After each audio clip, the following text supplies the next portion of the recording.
Concept booster programme day 11। आज के जो हम टॉपिक डिस्कस करने वाले हैं वो है lens Faraday law, motional EMF, self and mutual induction और eddy currents.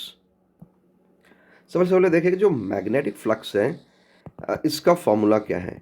Magnetic flux phi होता है बी डॉट ए, यानी मैग्नेटिक फील्ड पासिंग थ्रू ने एरिया ए, तो डॉट प्रोडक्ट उसके साथ। दूसरे शब्दों में इसको हम बी ए कॉस थीटा भी लिख सकते हैं। लेकिन अगर ये कोई कॉइल है जिसकी नंबर ऑफ टर्न्स n है तो n से मल्टीप्लाई भी किया जा सकता है। ठीक है, तो अगर मैं यहाँ पे n जोड़ दूँ तो this is number of turns in a coil.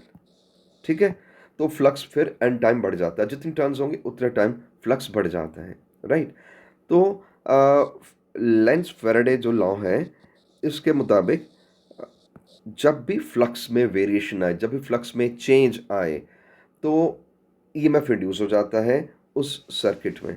Right, और अगर एक कॉइल है तो कॉइल में फ्लक्स वेरिएशन लाते ही उसमें ईएमएफ आ जाएगा, and that EMF is proportional to the rate of change of magnetic flux.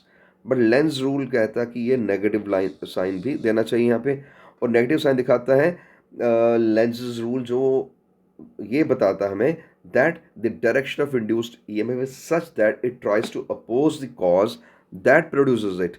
इसीलिए इसको हम बैक EMF के नाम से भी पुकारते हैं। राइट, आगे चल के हम इसको यूं d∅/dt with negative sign direct लिख सकते हैं। वाई? बिकॉज प्रोपोर्शनलिटी कांस्टेंट 1 होता है। ये चीज़ आपने थ्योरी जब पढ़ी थी उसमें इसका प्रूफ भी किया हुआ कि कैसे k कम्स टू बी 1। बेटा ये जो लेंस फेरेडे लॉ है इसी के आधार पे एडी करंट की भी बात हम समझ सकते हैं कि एडी करंट्स क्या होती हैं। ये जितने भी सॉलिड मेटल ब्लॉक्स होते हैं उनके अंदर जब मैग्नेटिक फ्लक्स चेंज हो, वेरिएशन आए, तो उनके अंदर करंट्स चलती है ना, एडी करंट्स कहते हैं। So these are induced in solid metal blocks and sheets. तो एडी करंट्स हमेशा solid metal blocks and sheets में होती हैं, इसलिए एडी करंट कई जगहों पे यूजफुल भी हैं। फॉर एग्जांपल इंडक्शन फर्नेस ये यूजफुल मानी जाती हैं, जैसे कि इंडक्शन फर्नेस में। ठीक है, और जितने भी इंडक्शन हमारे घरों में भी हैं, इंडक्शन कुकटॉप्स, वो भी इसी चीज़ पे काम करते हैं। बट इसकी कुछ डिसएडवांटेज भी होती है एडी करंट्स की, उसको ओवरकम किया जाता है in certain devices like our transformers. वो लेमिनेटेड कोर का इस्तेमाल करके इसको ख़त्म किया जा सकता है। तो लेमिनेटेड कोर का इस्तेमाल करें तो एडी करंट जो रिड्यूस हो जाती है। So eddy currents get reduced using laminated cores। तो बेटा आपको जो न्यूमेरिकल पार्ट में हम जोर देंगे अभी, न्यूमेरिकल के लिए आप ये फॉर्मूला याद रखें। ठीक है, और अगर एन टर्न्स कॉइल का कोई सवाल आ जाए तो हम उस फॉर्मूला को E = -n टाइम d∅/dt इस तरीके से इसका इस्तेमाल कर लेंगे। ठीक है ना, तो ये फॉर्मूला तब इस्तेमाल होगा जहाँ पे एन टर्न्स कॉइल होगी।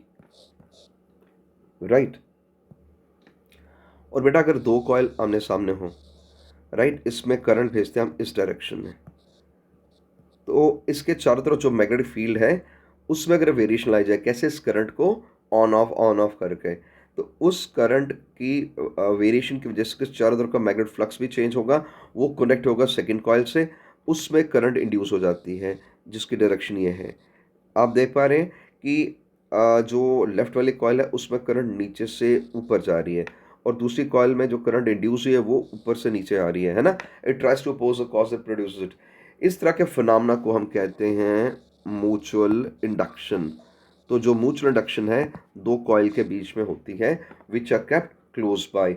एक में करंट हम भेजते हैं, दूसरे में करंट इंड्यूस होती है। एक में हम मैग्नेटिक फ्लक्स वेरिएशन लाते हैं, by changing current through it. तो वो जो चेंजिंग मैग्नेटिक फ्लक्स लिंकअप होता है सेकेंड कॉइल के साथ, उसमें ईएमएफ इंड्यूस हो जाता है जो उल्टी डायरेक्शन रखता है as compared to the EMF applied across the first coil. तो इन दोनों की जो म्यूचुअल इंडक्टेंस है उसका फॉर्मूला आपको ये याद रखना है, mu not N1 N2 LA। ये N1 क्या है? These are number of turns per unit length in first coil. और ये फर्स्ट कॉइल जो है इसे हम प्राइमरी कॉइल भी कहते हैं। तो मैं लिख सकता हूं इन प्राइमरी कॉइल। और N2 क्या है? Number of turns per unit length in second coil, जिसे हम सेकेंडरी कॉइल भी कहते हैं। L इनकी लेंथ है। और what is A? A is area of cross section of the coils. इस डायग्राम इसको मैं डायग्रामेटिकली यूं दिखा सकता हूं कि एक ये कॉइल है, ये प्राइमरी कॉइल है, राइट। और सेकेंडरी कॉइल को हम दिखाते हैं एक दूसरे कलर में, उसमें आपको क्लैरिटी आएगी। तो ये सेकेंडरी कॉइल हो गई। सेकेंडरी कॉइल को मैं एस प्राइम से शो करूंगा और प्राइमरी कॉइल को मैं दिखाऊंगा पी प्राइम। तो ये दोनों जो कॉइल्स हैं ये बराबर एरिया ऑफ क्रॉस सेक्शन दोनों का एक है। लेंथ का मतलब मेरा ये है, not the length of the wire but length of the coil. ठीक है, कॉइल बन के जितनी लंबाई में वो वाइंडिंग्स है उसकी लंबाई L है, एरिया क्रॉस सेक्शन है A। तब जाके ये फॉर्मूला हमारा इस्तेमाल होता है, right. Mu naught is permeability of free space. यहाँ पे एक चीज़ और बता दें कि कुछ क्वेश्चंस में टोटल नंबर ऑफ टर्न्स दिए होते हैं। If N1 and N2 are total number of turns in primary and secondary coils, then हम लोग M को यूं लिखते हैं, ये N1 N2 A divide by L। फिर फॉर्मूला ऐसे बन जाता है। तो याद रखिएगा, अगर टोटल नंबर ऑफ टर्न्स दिए होंगे तो आप उसको कैपिटल N से एक्सप्रेस करें, तब डिवाइड बाई L आएगा। और अगर number of turns per unit length होंगे, स्मॉल एन से डिनोट कर रहे होंगे, तो L न्यूमरेटर में होगा, डिनोमिनेटर में कुछ नहीं होगा। तो इन फॉर्मूलों को जैसी ज़रूरत हो जिस न्यूमेरिकल में उस तरह का इस्तेमाल करेंगे।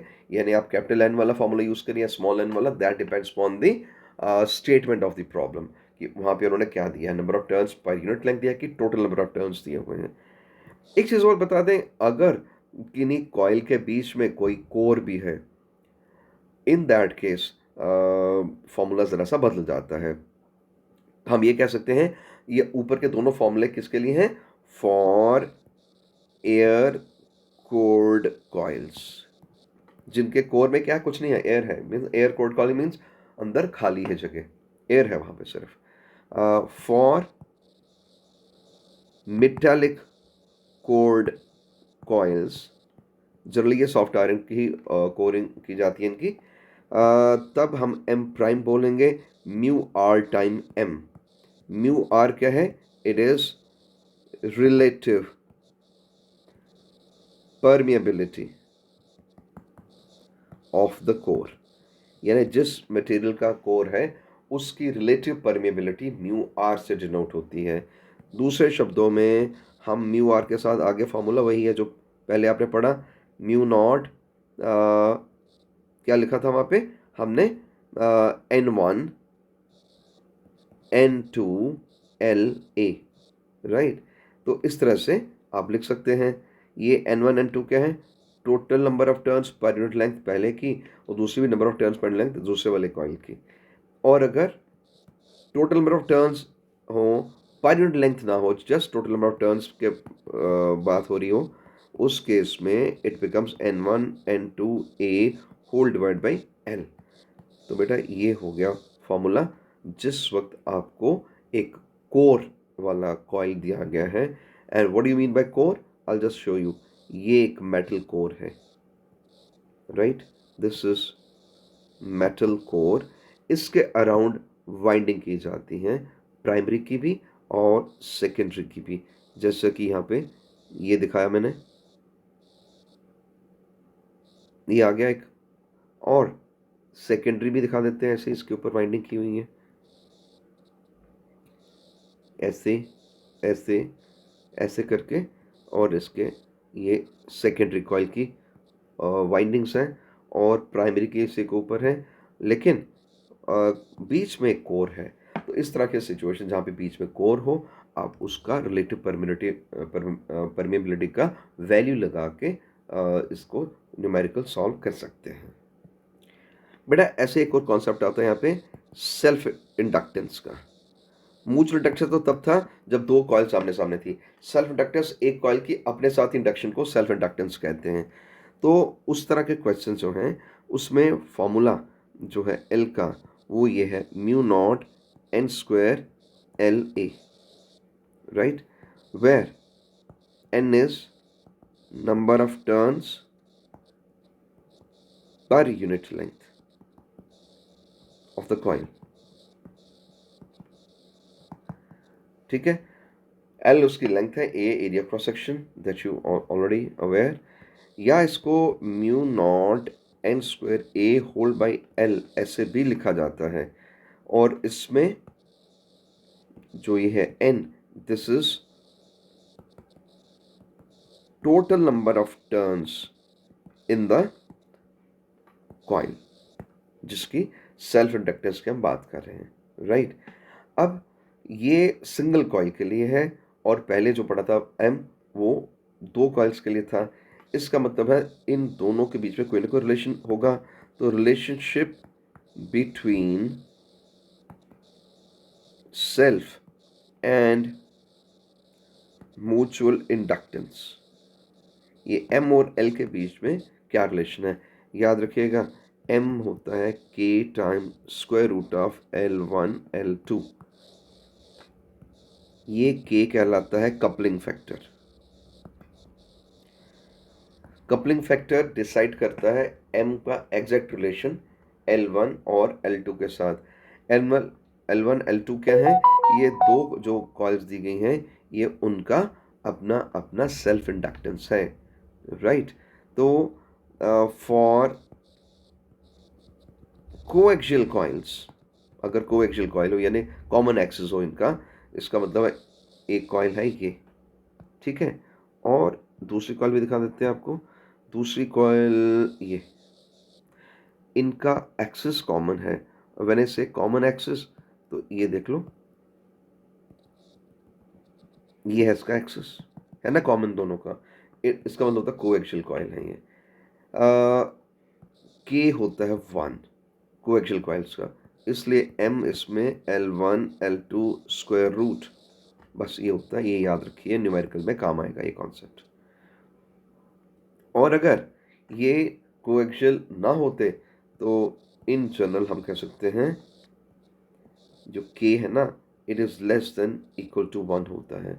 इक्वल टू 1 कब, जो कोएक्सियल है, अदरवाइज हमेशा लेस देन 1 होगा। For two coils far away from each other, मतलब जो एक दूसरे से काफी दूरी पे हैं, और at right angles to each other. तो दो केसेस, या तो राइट एंगल पे हो या far away from each other हो, तो उसमें कपलिंग फैक्टर 0 होता है, तो उसमें एम 0 होता है, याद रखें। उस तरह की कॉइल जो far away from each other हो, काफ़ी दूरी पे हो, या फिर राइट एंगल्स पे हो, उनमें कोई कपलिंग नहीं होती, उनमें एम 0 होता है। यूनिट्स इन दोनों के सेम हैं। Units of L and M एक ही यूनिट है दोनों का, हेनरी, राइट। आइए अब देखें energy stored inside an inductor, ये कितना है फॉर्मूला, ये कितनी एनर्जी होती है।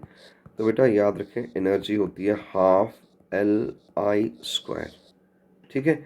ये फॉर्मूला भी न्यूमेरिकल सॉल्व करने में हेल्प करेगा। मेन चीज़ है कि आपको इनके कॉम्बिनेशंस भी पता होनी चाहिए, सीरीज एंड पैरेलल। तो सीरीज कॉम्बिनेशन ऑफ इंडक्टर्स, एक बार ऐसे सीरीज कॉम्बिनेशन आई मीन एक इंडक्टर ऐसे है, दूसरा यूं है, तीसरा यूं है, ठीक है, L1 L2 L3, तो बड़ा रेजिस्टेंस की तरह ही सीधे सीधे इनको जोड़ लीजिए, जैसे रेजिस्टर्स में होता है ना R1 plus R2 plus R3, बस ऐसे ही सीरीज में इंडक्टर को भी जोड़ा जाता है। पैरेलल कॉम्बिनेशन देखिए अब हम, पैरेलल कॉम्बिनेशन ऑफ इंडक्टर्स, तो पैरेलल में एक इंडक्टर ऊपर है, एक उसके नीचे, एक उसके नीचे, इस तरह से, राइट। इसकी वैल्यू L1, इसकी वैल्यू L2, इसकी वैल्यू L3। तो यहाँ पे 1/L equal 1/L1 plus 1/L2 plus 1/L3, इस तरह से इनको जोड़ा जाएगा। एक कॉन्सेप्ट और जो आपने सीखना वो है मोशनल ईएमएफ। मोशनल ईएमएफ का मतलब है when ever there is a motion, तो कितना ईएमएफ इंड्यूस हो जाता है उस कंडक्टर में। तो मान लीजिए एक कंडक्टर है, एक रॉड है, एक स्ट्रेट वायर है, जिसको आप चला रहे हैं, मूव कर रहे हैं एक मैग्नेटिक फील्ड के अंदर से, so that it's cutting the flux line. Main चीज़ है कि it should cut the flux lines. तो कंडीशन रहती है यहाँ पे, कंडीशन रहती है कि conductor should cut through the flux lines during its motion. ये बहुत ज़रूरी बात है, अगर ये कट थ्रू नहीं करता, उसका पैरेलल चलता है, फिर कोई मोशनल ईएमएफ नहीं आएगा। It has to cut through the flux lines during the motion. तो बेटा ईएमएफ इंड्यूस होता है BL/V। बी मैग्नेटिक फील्ड है, L उसकी लेंथ है, this length of a straight conductor, और V है velocity with which the conductor is moving in a magnetic field B, right। तो एक मैग्नेटिक फील्ड B में जब एक कंडक्टर को चलाया जाए तो उसमें इतना ईएमएफ आ जाता है। बस कंडीशन ये कि it should cut through the flux lines. तो बेटा आइए अब हम इस क्वेश्चन को सॉल्व करते हैं। There is square of side L lying in XY plane. देखो XY प्लेन का मतलब हुआ, मैं ऐसे ड्रॉ कर लेता हूँ आपको समझाने के लिए, this is X axis, this is Y axis, तो ये XY प्लेन होता है। तो जो स्क्वायर है उसकी साइड L है, तो वो इस प्लेन में लाई करता है। तो बेटा जो एरिया एलिमेंट होता है आप अच्छी तरह जानते हैं, area element is always at right angles to it, यानी वो ये होता है एरिया एलिमेंट, राइट। तो अगर एरिया को मैं ए मानूं, area vector is along Z direction, क्योंकि ये XY था तो ये डायरेक्शन तो जेड हुआ ना, है ना। एरिया वेक्टर हमेशा राइट एंगल पे होता है, ये आपको याद रखना है। तो अब इसका मतलब एरिया, एरिया वैसे तो लेंथ का स्क्वायर होना चाहिए, बिकॉज हर एक साइड उसकी L है, उस स्क्वायर जो भी रखा हुआ वहाँ पे। लेकिन वेक्टर के फॉर्म में अगर मुझे लिखना हो तो what will I do, I right A vector L square के साथ मैं के कैप भी लिखूंगा, बिकॉज इसकी डायरेक्शन दिखा रही है।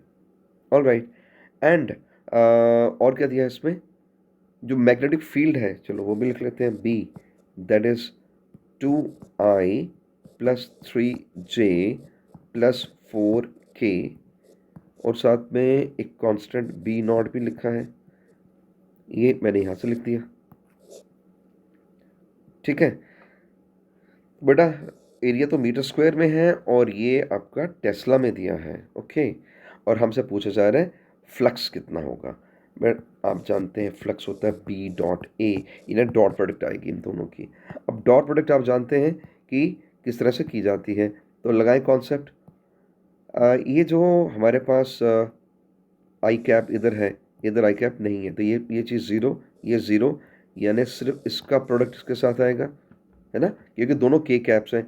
तो ये देख लो, इसको और इसको आपस में मल्टीप्लाई करें, 4 एल स्क्वायर, के स्क्वायर तो 1 होता है ना, लेकिन साथ में बी नॉट भी बैठा है बाहर, यहाँ पे ये बी नॉट भी आएगा, तो बस यही आंसर होगा इसका। और जैसे कि आप जानते हो यूनिट इसके होते हैं वेबर, तो flux linked with this is given by this expression. तो आइए देखें इसका ये ऑप्शन कौन सा आ रहा है बेटा, ये ऑप्शन सी आ रहा है ना, 4b0 एल स्क्वायर, डब्ल्यू लिखा बट शुड बी वेबर, वो मिसप्रिंट होगा वहाँ पे, तो ये हमारा सी ऑप्शन है and this is the answer to the problem. तो बेटा आइए अब हम सेकंड क्वेश्चन देखते हैं। एक सोलेनॉइड के बारे में बात हो रही है, उसकी डिटेल्स दी हैं, उसकी कितनी टर्न्स हैं, कितना डायमीटर, एवरीथिंग इज गिवन। तो बेसिकली इसमें पूछा जा रहा है charge flowing through the coil during the time, यानी चार्ज की बात हो रही है। चार्ज मतलब करंट पता होनी चाहिए, करंट का मतलब है कि हमें इंड्यूस्ड ईएमएफ पता होना चाहिए। तो ये सब चीज़ें जहन में रखते हुए फॉर्मूला, पहले बेसिक फार्मूला लगाते हैं। हम जानते हैं कि ये जो होता है ना, ये होता है d∅/dt, right. Minus sign I am not showing because minus का यहाँ पे कोई इंपॉर्टेंस नहीं है, माइनस दिखाता है डायरेक्शन इंड्यूस ईएमएफ की, यहाँ डायरेक्शन का कोई लेना देना नहीं, सो इसको यूं ही रखेंगे तो चलेगा। और हम ये भी जानते हैं ये I इंटू आर होता है ना।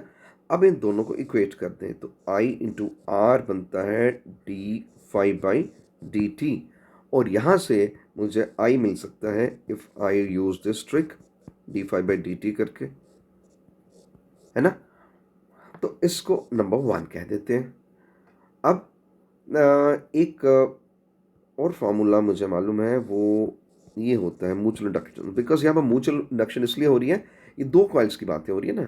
एक तो ये कह रहे हैं सोलेनॉइड है, उसके अंदर inside the solenoid the centre coil is lying, तो एक और कॉइल है, तो म्यूचुअल इंडक्शन दोनों के बीच में होगा, है ना। क्वेश्चन को गौर से पढ़े, म्यूचुअल इंडक्शन दोनों के बीच में होगा, तो म्यूचुअल इंडक्शन का फॉर्मूला हमारे पास ये होता है, राइट। तो इस फॉर्मूला को भी हम इस्तेमाल कर सकते हैं यहाँ पे जब ये सिंप्लीफाई करना है, क्योंकि हम तो जानते हैं ना कि ईएमएफ जो है ये अभी बताया d∅/dt भी है, इन दोनों को भी इक्वेट कर लो, तो हम ये कह सकते हैं कि d∅/dt की जगह पे आप mdi/dt इस्तेमाल कर सकते हो इस एक्सप्रेशन में, यानी मैं कहूँगा पुट इन 1, तो 1 में, क्योंकि मेरा बेसिक इंटरेस्ट है कि मुझे करंट चाहिए I is equal to 1/r times d∅/dt। अब मैंने ये फॉर्मूला क्यों इस्तेमाल किया कि मुझे फ्लक्स कहीं नज़र नहीं आ रहा है इस क्वेश्चन में, तो d∅/dt का पे मैं इस्तेमाल करूँगा ये ठीक है यहाँ तक। अब इसको नंबर 2 कह दो, और हम ये भी जानते हैं कि म्यूचुअल इंडक्टेंस जो होती है इट इज़ म्यू नॉट आगे N1 N2 A divide by L होता है, राइट। तो ये भी एक फॉर्मूला हम जानते हैं, एंड देयरफॉर 2 बिकम्स I जो है ये है 1/r, m की जगह पे मैं ये पूरे का पूरा लिखने वाला हूँ, mu naught N1 N2 A divide by L, और साथ में di/dt। और यहाँ पे अब ये करंट क्या है, इट इज़ dq/dt, तो ये देख लो N1 N2 A R L di/dt। तो आप देखते हैं कि ये dt कटने के बाद dq बचेगा, और यही मुझे वैल्यू चाहिए। अब बस एक ही काम रह गया हमारा, हम इन वैल्यूज़ को सब्स्टिट्यूट करने वाले हैं क्वेश्चन को देख देख के। So put each and every value, substitute each and every value. तो बेटा ध्यान से देख लीजिए, मैंने सब्स्टिट्यूशंस किया, म्यू नॉट की वैल्यू ये होती है, आप अच्छी तरह जानते हैं, N1 N2, क्वेश्चन पढ़िए, ये N1 है और ये N2 है, ठीक है। एरिया, अब एरिया होता है पाई आर स्क्वायर, तो ये पाई है और ये रेडियस का स्क्वायर किया मैंने, ये एरिया भी आ गया। D I change in current, current कहते हैं 0 से 4 एम्पियर पहुंची थी, तो 4 - 0 ये चेंज इन करंट आ गया, डिवाइड बाय रेजिस्टेंस, ये आ गया 4 pi square, it's also given here. और लेंथ उसने बोला था पर मीटर, तो पर मीटर यानी एक ही है, तो इंटू 1 लिखो ना लिखो डजेंट मैटर, 1 मीटर लिखना था नीचे, जो मैंने नहीं लिखा। अब इसको सिंप्लीफाई करने पे ये वैल्यू आती है, राइट। और इसको अगर लिखना चाहें आप लिख सकते हैं माइक्रो कूलम, तो बेटा ये ऑप्शन है, और हम देख सकते हैं क्वेश्चन में ये सी ऑप्शन है। इस तरह से हमने देखा कि वो स्मॉल अमाउंट ऑफ चार्ज जो फ्लो करेगा उस कॉइल में during this whole procedure is given by option C. बेटा ये आप क्वेश्चन थर्ड देखें। इस क्वेश्चन की जो स्टेटमेंट का अगर आप ध्यान से पढ़ें, आप देखते हैं कि ये जो फ्रेम दिया है, ये फ्रेम चल रहा है विद स्पीड v, और इसकी ये जो लंबाई है हर एक वायर की वो है a, यानी एक स्क्वायर फ्रेम है। ठीक है, तो यहाँ पे साफ जाहिर अगर ये मूव कर रहा है तो यहाँ पे फॉर्मूला लगेगा मोशनल ईएमएफ का, राइट। तो हमें पहले पता होना चाहिए व्हाट इज पोटेंशियल डिफरेंस, यानी इंड्यूस्ड ईएमएफ जो आएगा between point P and Q, right. तो मैं लिखता हूँ potential difference between point P and Q, ये होगा आप जानते हैं मोशनल ईएमएफ BLV लिखते हैं, लेकिन लेंथ ऑफ द वायर यहाँ पे A है और वेलोसिटी तो V ही लिखी है इन द क्वेश्चन, तो मैं BAV लिख सकता हूँ। To be exact B field तो यहाँ है, लेकिन पॉइंट PQ पे मानो B1 फील्ड करना ठीक रहेगा, बिकॉज यहाँ और साइड्स भी हैं, तो B1 B2 ऐसे हम सिंबल दे सकते हैं, राइट। अब B इस और इसके बीच में कितना डिस्टेंस जो वहाँ मैंने इंडिकेट किया है स्क्रीन के ऊपर मैं दिखा रहा हूँ, जो ये जो रेड कलर में दिखाया ये गैप कितना होगा बेटा, ये x है ना पूरा, ये क्वेश्चन देखो x, और ये कितना है, ये a का आधा a/2, तो x minus a/2 is this gap जिसको मैंने रेड शेड कर दिया, वो गैप कितना है x माइनस a/2। ध्यान से देखना डायग्राम को तभी पता चलेगा। इसलिए जो फॉर्मूला होता है ना mu naught I by 2πd distance, यहाँ पे d डिस्टेंस नहीं है, यहाँ पे कितना बताया मैंने अभी भी बताया x माइनस a/2, ये है P और Q के बीच का पोटेंशियल डिफरेंस। ऐसे ही प्रेशर डिफरेंस PQ के बाद कौन सी लाइन है, SR जो साइड है इसके बीच में, वही टेक्निक कि ये पहले तो आप वही लिखोगे BLV वाला फार्मूला, BLV नहीं लिखूंगा, मूल में BLV लिख रहे हैं, बट लिखने में क्या है L यहाँ पे A है, because I repeat her side उसकी A के बराबर है, तो लेंथ है A, तो B2 लिखना ठीक रहेगा इसमें, है ना। तो B2 म्यू नॉट आई, ऊपर वाले को इसको देख के लिख लो, mu naught I by 2π distance. इस बार डिस्टेंस कितना है, यू कैन सी इस बार बेटा डिस्टेंस ये इतना सारा डिस्टेंस है, इतना सारा डिस्टेंस है, और वो क्या होगा A में इस बार आप I just show with a different colour ताकि आपको वहाँ क्लैरिटी आए। ये डिस्टेंस इतना x है, तो आगे a/2 है, तो x प्लस a/2 ऐसे बोलेंगे ना, x plus a/2, that is why इस बार यहाँ पे x प्लस a/2 आएगा, और AV तो साथ में रहेगा ही रहेगा। ओके, तो ऐसे ये हमारे पास दो एक्सप्रेशन आ गए हैं, ये PQ के बीच में और ये SR के बीच में पोटेंशियल डिफरेंस का। तो नेट पोटेंशियल डिफरेंस कितना जनरेट होगा, तो V net will be PQ में जितना है और SR में जितना है उनका आप डिफरेंस ले लीजिए। ठीक है, ऊपर से देख के वैल्यू लगाना शुरू कर दो। म्यू नॉट आई AV हर एक के साथ है, तो ये तो कॉमन ले लो, म्यू नॉट आई AV, और नीचे वाला 2π भी तो कॉमन है ना, ये टर्म हर एक के साथ है, इनको उठा लो कॉमन, तो क्या बच रहा है वहाँ पे 1/x minus a/2, x minus a/2 minus, और ये वाले एक्सप्रेशन में x प्लस a/2 है, x plus a/2 as per the question में देखो, क्वेश्चन वाले ने सिंप्लीफाई करके बात पूछी, उसने कहा है इट्स प्रोपोर्शनल टू, यानी दूसरे शब्दों में हमें फालतू चीज़ें नहीं लिखनी है, फालतू चीज़ें मीन्स विच आर कॉन्स्टेंट्स, उनको बार बार लिखने में समय नहीं बर्बाद करना है, and as you can see ये सब कुछ कॉन्स्टेंट है, इसलिए इनको लिखना बंद कर देते हैं, क्योंकि हमें प्रोपोर्शनैलिटी में आंसर निकालना है। तो मैं लिखूँगा V net is the proportional to, ये क्या बच रहा है 1/2x minus a whole by 2 minus 1/2x plus a whole by 2, ये आ रहा है ये V net proportional to 1/2x minus a minus 1/2x plus a, और ये जो 2 था डिनोमिनेटर न्यूमरेटर में चला गया बाहर, और बाहर जाने का मतलब वो भी प्रोपोर्शनलिटी में समा गया, because 2 is a constant quantity, can be ignore, नहीं लिख रहे हम, 2 कांस्टेंट है तो लिखने की ज़रूरत नहीं है। अब आप देख सकते हैं कि ये कौन सा ऑप्शन यहाँ पे सेटल होगा। आगे चलते जाएं, आगे चलते जाएं। V net is proportional to ये 2x minus a into 2x plus a, ऊपर जाके 2x प्लस ए माइनस 2x, और ये इस तरह से चला जाएगा। ये गया। अगेन ऊपर जो आ रहा है वो 2a आ रहा है, और आप जानते हैं a क्या है, डायग्राम में देखो a उसकी साइड है, कांस्टेंट है, 2a भी कांस्टेंट है, इसलिए फिर उस कांस्टेंट को लिखना बंद ही कर दो। तो हम 2x minus a into 2x plus ए लिखेंगे। रीज़न देख लेता हूँ, बिकॉज 2a इज कांस्टेंट। सारा ट्रिक क्या है कि यहाँ पे कांस्टेंट नहीं लिखने हैं, तो बेटा ये ऑप्शन है, and I think it's option third, sorry fourth option है, डी ऑप्शन। सो बेटा ये आंसर हमारा D, that's answer to this problem. बेटा ये क्वेश्चन फोर्थ देखते हैं।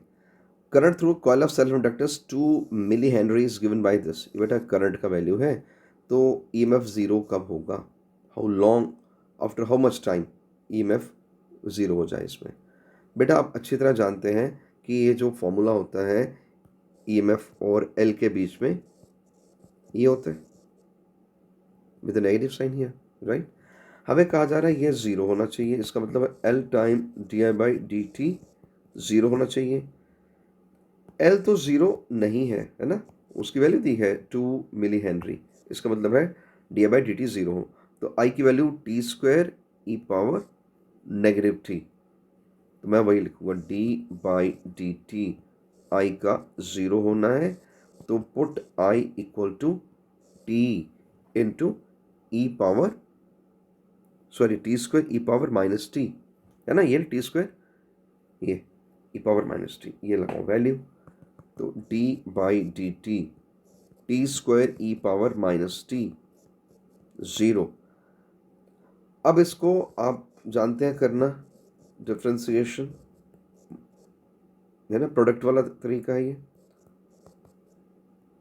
ऐसे होगा ये D by d t of T square, that should be zero, और आप समझ गए ये -1 आ गया यहाँ पे, और ये 2t आएगा यहाँ पे। सिंपल डिफ्रेंसिएशन के रूल्स लग रहे हैं। इन दोनों में e power minus T common है और एक t भी कॉमन है, ये कॉमन उठा लिया मैंने, तो नेगेटिव t बचेगा पहले वाले में, प्लस 2 बचेगा दूसरे वाले में, इक्वल टू दिस, ये ज़ीरो। हम जानते हैं T E power minus T is not zero, ये तो लॉजिकली यू कैन सी ये ज़ीरो नहीं होता, इन्फिनिटी पे होता है, बट इन्फिनिटी तक time does not exist as such. इसका मतलब है minus t plus two should be zero, तो टी कितना आ गया 2 सेकेंड्स, इसका मतलब 2 सेकेंड के बाद ईएमएफ ज़ीरो होने की संभावना है, तो टी इक्वल टू 2 सेकेंड, इसका मतलब हुआ B option is the correct option of this question, right. आइए बेटा अब इस क्वेश्चन को देखते हैं। फ्लक्स दिया है ये, तो ईएमएफ कितना आएगा, that you know d five by d t with negative sign, d by d t of 5t square minus 4t plus 1, तो ये बनता है 10t माइनस 4, राइट। तो ये इतना ईएमएफ आ रहा है, माइनस साइन सिंपली डायरेक्शन दिखा रहा है, इसके अलावा इसका और कोई मतलब नहीं है, ये दिमाग में रखें। आगे चल के बताया गया कि जिस लूप में ये ईएमएफ आ रहा है उसकी रेजिस्टेंस है कितनी, ये 10 ओम, तो करंट कितना होता है ये, है ना, तो आप लिख सकते हैं -10t और ये डिवाइड बाई 10, क्योंकि हमें गिवन है कि ये 10 ओम है, ओके। और फिर टाइम बताया कि 0.2 सेकेंड, वो भी गिवन है हमें 0.2 सेकेंड्स, तो put time 0.2 seconds. Therefore current is equal to 10 into 0.2 minus 4 divided by 10, and as you can see ये 2 minus 4 by 10 आ रहा है ना, तो इट इज़ ये प्लस हो जाएगा ना, पॉजिटिव हो जाएगा बिकॉज माइनस है बाहर भी, तो ये 2/10 दैट इज 0.2 एम्पियर। बेटा करंट की ये वैल्यू आएगी और 0.2 एम्पियर का मतलब हुआ बी ऑप्शन आ रहा है हमारा, so B option is the correct answer. बेटा क्वेश्चन को गौर से देखें, इसमें इंड्यूस्ड ईएमएफ पूछा गया एक लूप में जिसका रेडियस है 2 सेंटीमीटर। उस लूप के साथ हो क्या रहा है, उसका रेडियस श्रिंक हो रहा है 2 मिलीमीटर पर सेकंड की स्पीड से, और उसको एक मैग्नेटिक फील्ड 0.04 टेस्ला में रखा गया था। तो बताओ ईएमएफ कितना इंड्यूस होगा। बेटा हमें तो ये फार्मूला आता है ना, जो इज d∅dt, राइट, यही लगाएंगे। एंड यू नो फाई क्या होता है, b इंटू ए, और b कांस्टेंट है, लिखा हो यूनिफॉर्म मैग्नेटिक फील्ड है, इसलिए b को रखो बाहर, तो d/dt ऑफ एरिया a। एक सर्कुलर लूप का एरिया क्या होगा, लॉजिकली πr² है ये, तो हम फिर b के साथ पाई को भी बाहर रखेंगे, d/dt ऑफ r² करेंगे, एंड यहाँ पे ये 2r इंटू dr/dt आएगा, डिफ्रेंसिएशन इसका, है ना। तो ईएमएफ की वैल्यू यहाँ से आ सकती है if you make proper substitutions. वो सब्सटीट्यूशन हमें क्वेश्चन के अंदर से अब देखना पड़ेगा क्या क्या वैल्यू दी गई है। तो बस बेटा वैल्यू लगा देगा, B magnetic field 0.04 tesla given था, मैंने लगा दिया। पाई को पाई रखा क्योंकि मैं देख रहा हूँ ऑप्शन वहाँ पाई के टर्म में है सब के सब। फिर ये 2 इंटू आर, ये है 2 आर यानी रेडियस, वो 2 सेंटीमीटर था, मैंने मीटर में कन्वर्ट किया हुआ है। dr/dt क्या है, rate of shrinkage of the radius, वो था 2 मिलीमीटर पर सेकेंड, तो मिलीमीटर मैंने मीटर बना लिए हुए हैं, ठीक है। जब उनको मल्टीप्लाई करेंगे तो ये एक्सप्रेशन इतना आ रहा है। अब इसको फर्दर सिंप्लीफाई करते हैं, and this comes to be 3.2 pi micro volt. तो देख लीजिए कौन सा ऑप्शन, 3.2 पाई माइक्रो वोल्ट, तो 3.2 pi micro volt D option है, right. So we have option D as the answer to this problem. बेटा क्वेश्चन 7 देखें, एक मैग्नेटिक फील्ड है 2 टेस्ला, वो राइट एंगल पे एक्ट करता है कॉइल का, जिसका एरिया ये है, नंबर ऑफ टर्न्स इतनी हैं, और उसमें 0.1 वोल्ट का इंड्यूस्ड ईएमएफ पैदा होता है, राइट। तो उससे हमने बताना कितने टाइम में ये जनरेट होगा, बिकॉज हम इसमें फ्लक्स कैसे चेंज करें, we are simply removing the coil from the field से उसको खींच कर बाहर निकाल रहे हैं, ठीक है। देखिए कुछ भी सवाल हो, बेसिक फार्मूला तो यही लगेगा, लेकिन मैंने आपको बताया था नंबर ऑफ टर्न्स जहाँ पे n हो तो वहाँ पे n लिख लेना चाहिए, लिख लिया। अब ये फाई क्या होता है, b इंटू एरिया, ऐसे आएगा ये। तो आप ज़रा इसका क्वेश्चन के अंदर देखें, नंबर ऑफ टर्न्स भी दी है n गिवन, फील्ड b भी गिवन है, यानी फील्ड b कांस्टेंट है, तो हम d/dt ऑफ एरिया a लिखा, ठीक है। आगे हम देखते हैं कि most of things are given to us in the question, ठीक है। ईएमएफ कितना दिया है, वो दिया है 0.1 volt, okay. Number of turns दी है 50 टर्न्स, राइट। फील्ड कितना दिया है 2 × 10⁻⁻² टेस्ला, ये सब कुछ गिवन है। एरिया के बारे में क्या कहा गया, कहते हैं उसको खींच कर बाहर निकाल दिया, यानी चेंज इन एरिया क्या हुआ, एरिया -0, क्योंकि जब फील्ड से बाहर ही खींच लिया तो एरिया कनेक्टेड टू फील्ड 0 हो गया, इसलिए change in area simply this upon time taken. तो वही स्मॉल इंटरवल ऑफ टाइम कितना होगा उसके बारे में आपसे पूछा गया है, तो आप इसको कर लीजिए simplify as you can see. तो देखो बस वैल्यूज़ लगा दी मैंने, इनको सिंप्लीफाई किया, ये आ गया, ये ऑलरेडी यहाँ पे है। एरिया हमारे जो गिवन था वो 100 सेंटीमीटर स्क्वायर था, मैंने उसको मीटर स्क्वायर में बदल दिया है, ठीक है। और ये जो है 0.1 इसको नीचे लाया बिकॉज dt मुझे ऊपर ले जाना, dt फाइंड करना है ये यहाँ पे। अब सिंप्लीफाई करो, ये तो कैंसिल होकर 1 हो गया, ये दोनों जब मिलते हैं तो 10⁻⁻1 बनता है, दैट इज़ 0.1 सेकेंड। तो बेटा ये आंसर है। And as you can see here 0.1 second B option है। सो इस क्वेश्चन का आंसर है बी। बेटा आइए क्वेश्चन 8 देखें। एक कॉइल है जो ट्रांसफार्मर पे लपेटा गया है और आप जानते हैं उसमें दो कॉइल्स होती हैं, प्राइमरी एंड सेकेंडरी, ठीक है, और उनमें म्यूचुअल इंडक्शन भी होता है। लेकिन यहाँ बात हो रही है सिर्फ एक कॉइल की।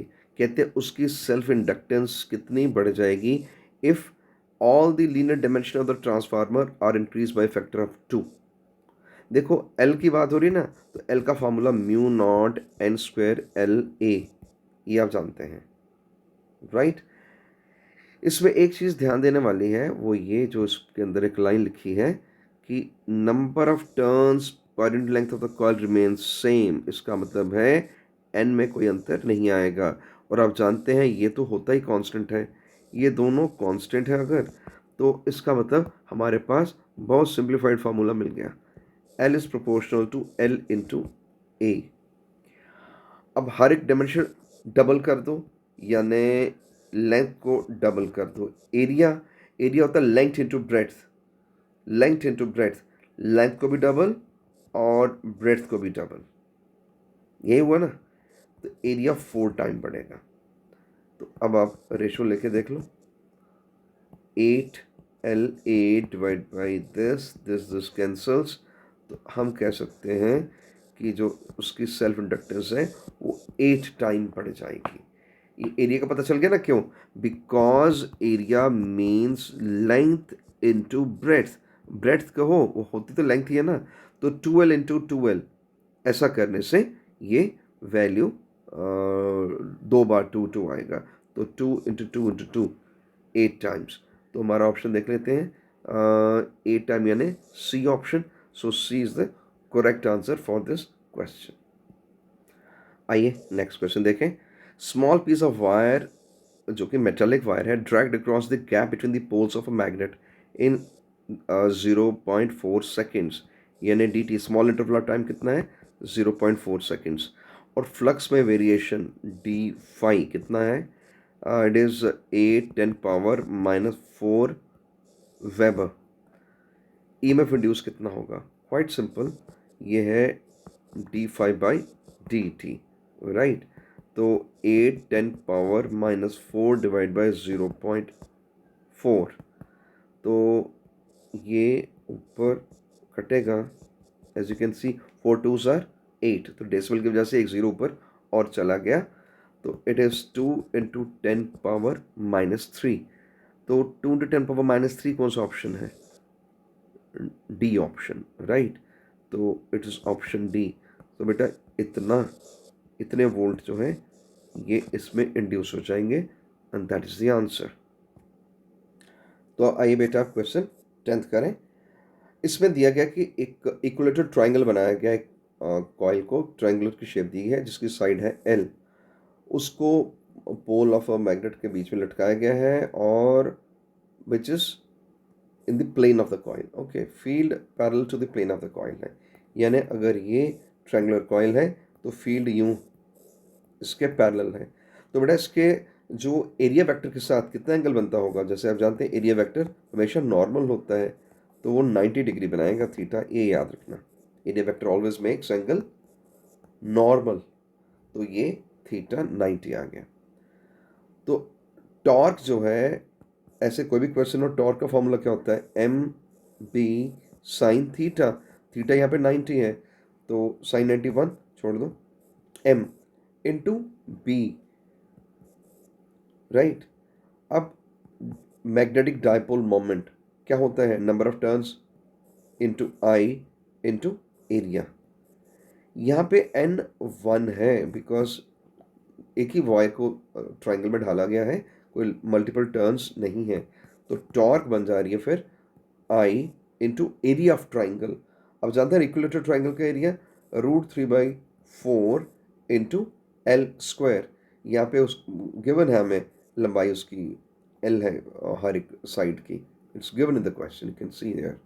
ये तो 3/4 एल स्क्वायर, और साथ में क्या है बी, तो आपको चाहिए एल स्क्वायर, तो आप क्या करेंगे? एल स्क्वायर के बराबर आएगा 4τ/i √3 और बी, ये आ रहा है 4 tau I root 3 into B. अब यहाँ पे आप देख रहे हैं इन द क्वेश्चन ऑप्शन जो है वो एल जो है वो 2 तो ऐसे आ जाएगा, बाकी टाउ करंट को ऑप्शन में स्मॉल आई लिखे तो हम भी स्मॉल आई लिख लेते हैं, रूट 3 बी ओवरऑल पावर 1/2। तो देख लें इस तरह से मिलता जुलता कोई आंसर 2 है, right, tau I root 3 B I. हाँ, तो as you can see here तो ये बी ऑप्शन जैसा है ना, so this is the right answer, option B is the correct answer to this question. तो बेटा इस वीडियो को अच्छी तरह देखना और सभी न्यूमेरिकल को समझने के बाद जो असाइनमेंट आपको भेजी जा रही है उसको भी सॉल्व करना, हर एक क्वेश्चन को। फिर भी कोई डाउट रहेंगे तो नेक्स्ट मीटिंग जब हमारी होगी उसकी डिस्कशन लेक्चर होगा, जो डिस्कशन क्लास होगी उसमें आप मेरे से डाउट्स पूछ सकते हैं। Till then it's all over, God bless you all.